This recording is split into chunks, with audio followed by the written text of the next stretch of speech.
Hey everybody, welcome back to Tim Travels. It's Terry, your host.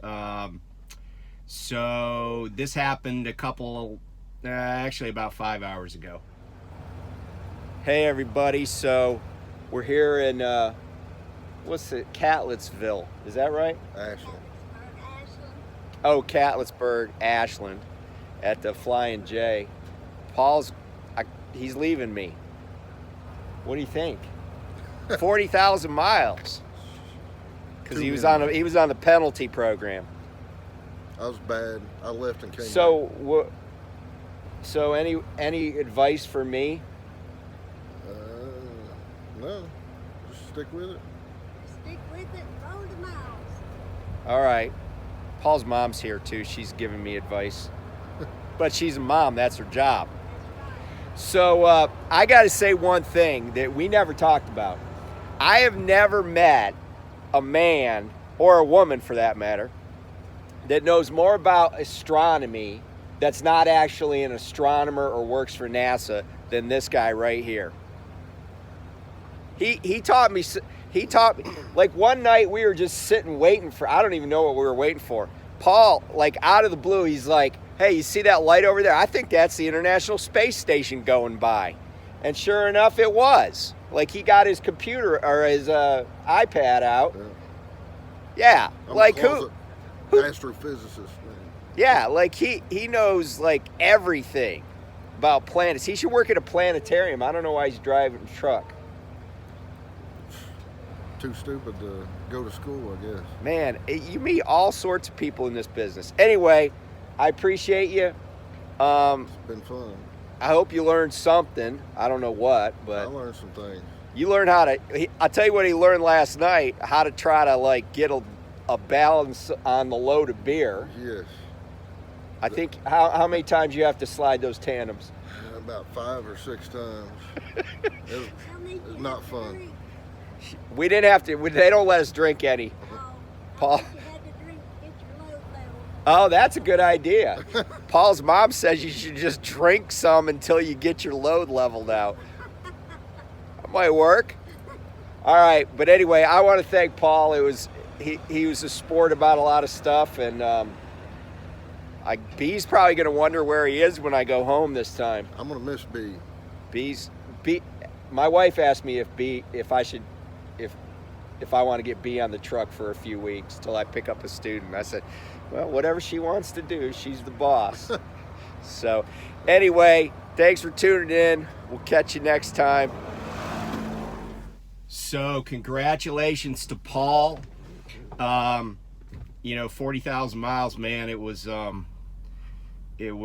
took a while because we took some time off at Christmas, but also sometimes, man, we didn't have the loads we needed to really run as a team. So we had a few stern conversations with, sales and operations a couple of times, and we got it done. So anyway, again, congratulations to Paul. He's going to take a few days of home time because he actually hadn't been home since, except for a medical appointment, since like January 3rd. So it was time for him to get a break. So good luck to him. I think he'll get put on the truck list this week, and then his fleet manager is going to be the same person that's my fleet manager, since he was on my truck, and they'll get him a ride here pretty shortly and get him out on the road. And he is going lease. We had several conversations about that. So that means I'm getting a new roommate. So I think I got a picture of my roommate. I'll put it up here.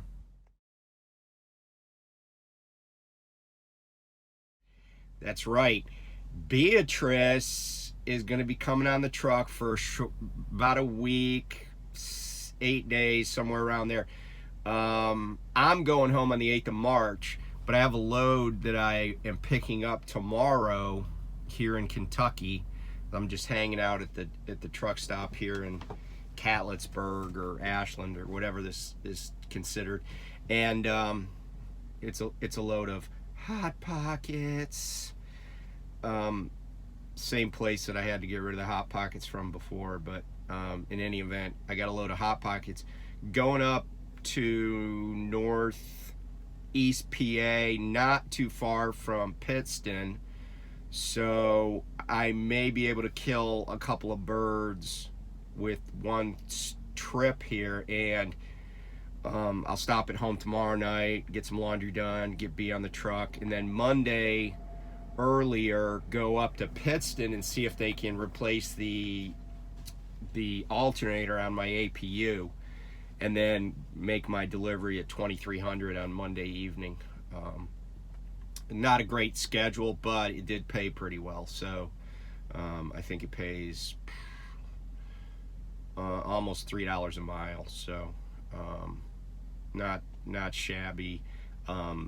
Normally I would reject a load that has that long of a delivery window, but it worked out because, like I said, I can go home tomorrow night, I can sleep in my own bed, and hopefully get my APU fixed and get the delivery made on time. So that turns out to be a good trip. So after that, you know, like I said, I got home time. I'm going to start home time on the 8th of March, and I'm already lined up to do a PSD student when I come off of home time. So I think the week of the 21st, I'm going to be going out to Springfield and meeting up with a PSD student who I've had contact with in the past, and it's going to be kind of a team effort in that I'm going to do his PSD, and then I'm going to turn him over to Gabe, who was my first trainee, who will take him through TNT, and then I'll probably run solo until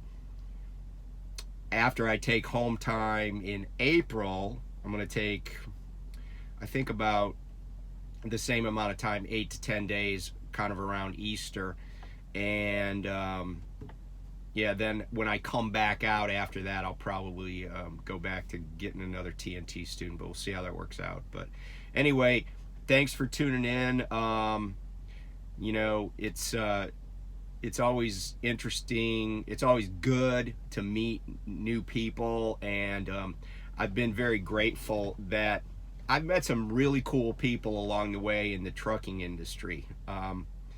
And, you know, a lot of people I met in my previous careers, we all had the same kind of like background. You know, we did this, we did that. We had a lot of things to compare. But I've gotten to meet a lot of people that very divergent or eclectic backgrounds. You know, I've been with people that are college educated. I've been with people that are, you know, just had different careers in all sorts of industries. And it's just, you know, I mean, I met somebody one time that had a music degree, and she had been driving a truck for like 15 or 20 years. You know, I've met so many people that from just all these interesting backgrounds, and it's you get to learn a lot. Like, I learned a lot from Paul about astronomy and stuff. It was really cool. And he is he knows a lot about like technology. You know, he's a huge Tesla fan. Like, so that was interesting. Like, it was like being with a kid who likes to spot VWs or whatever. He's like, oh, there's a Tesla, you know. And he, you know, he's very informed about a lot of stuff that I, you know very little about. So it was really cool to kind of like soak that in. And we got to do a couple of cool things. Got to go to some battlefields that, because he loves history, he hadn't been able to go to before. So yeah, so it's really cool. And I even told him, I said, hey, if you and your wife want to come on vacation, you know, we got a guest room you guys can stay in. We live close to tons of historic sites, and you know, live close to Philadelphia, live close to Washington D.C. relatively.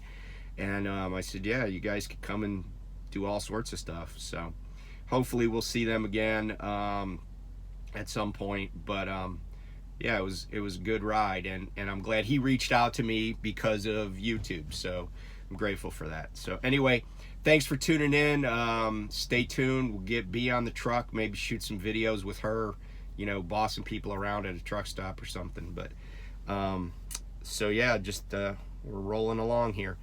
And by the way, I kind of owe everybody a third quarter of my lease. So the third set of 13 weeks has passed, and I wanted to give an update on our progress and, you know, like a weekly rundown of what the truck has been doing and stuff like that. So I'll prepare that and then get that put out here shortly so people can kind of know the numbers. And yeah, we'll go from there. So talk to you soon. Be safe, and thanks for tuning in. Bye.